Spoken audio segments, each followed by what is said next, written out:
Hi, and welcome to Morning Coffee with Pizan Academy. I'm Deanna, and this year, 2020, is a leap year, so I thought I would talk about how we have the calendar that we have today. It wasn't always the case. In fact, in ancient Egypt, there was a calendar, and it was a solar calendar that was 365 days. It had 3 seasons that were 120 days each. Those seasons were divided into 4 months. And those months of 30 days each were divided into what they would call decades, so 10 days each. And later in ancient Egypt, about the Middle Kingdom, they started taking 2 days off in that 10-day period. So they would work for 8 days and then take 2 days off, which is kind of the precursor of our weekend. They would note the year, though, by the reign of the ruler. So it would be the 5th year of the reign of Ramses II, and that's how they would document the years. So they didn't have a system like we do where it's 1900s and then 2000s. They would just document in the reign of the ruler. Mesopotamia had a similar system where if they were noting a year, it would be in the 10th year of the reign of Ashurbanipal. But they had a year of 365 days divided by 12 months, which was about 30 days for each month. And so they did follow the lunar cycle with the new moon, and the new month would start on the crescent moon. So let's fast forward a little bit, and in ancient Greece, they measured time by the Olympiad. The first Olympics were held in 776 BC, so that would be the first Olympiad. And the Olympiad would last for 4 years. So the first Olympiad goes from 776 BC to 772 BC. So if you needed to document something that happened in 773 BC, then you would say it is the 3rd year of the first Olympiad. This would get a little confusing, but you would always know what Olympiad you were in because the Olympics were something that were celebrated by all of the city-states, and there were competitions, and this was a ritual that was done to honor the gods.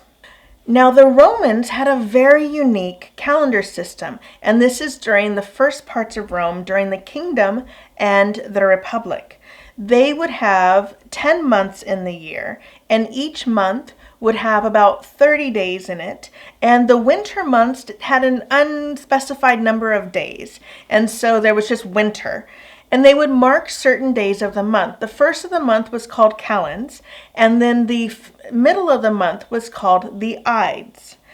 About 8 or 9 days before the Ides, they would have the Nones. They had this calendar that was based on seasons and months that were based on the lunar calendar and the solar calendar, but it wasn't very exact. This all changed when Julius Caesar became the ruler of ancient Rome, and in the 40s BC, he changed and created a much more regular calendar that followed the solar cycle. Julius Caesar called upon an astronomer from Alexandria, Egypt, named Sasha Ginnis, to come up with a new calendar. And so his calendar had 365 days, 12 months that were either 30 or 31 days, and then a month that was February that had 28 days.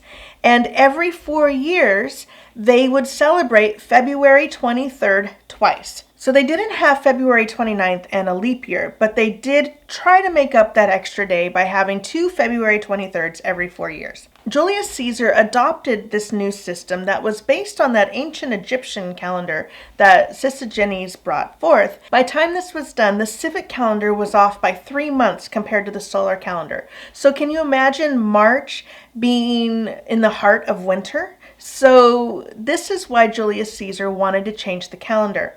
He had days he had to make up as well. In 46 BC, Julius Caesar had the year last 445 days to align the solar calendar with his new, what would be called, Julian calendar. The Julian calendar was the main calendar in the West until the mid-1500s, and then the calendar ended up being off by about 10 days. And this is because Sasha Ginnis miscalculated the amount of time it takes for the Earth to rotate around the sun by 11 minutes and 14 seconds each year. Add that up over time, and so now we're 10 days off.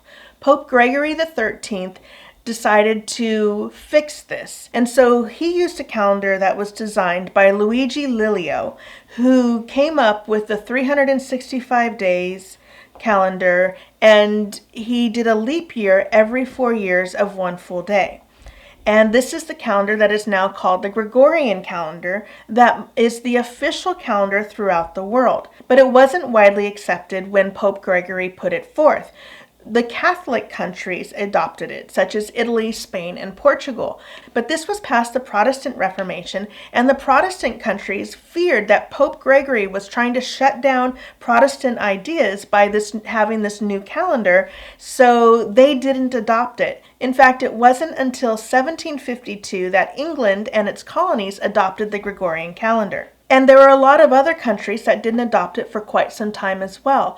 Japan adopted it in 1873, Russia adopted it in 1918, Greece in 1923, and Saudi Arabia just recently in 2016.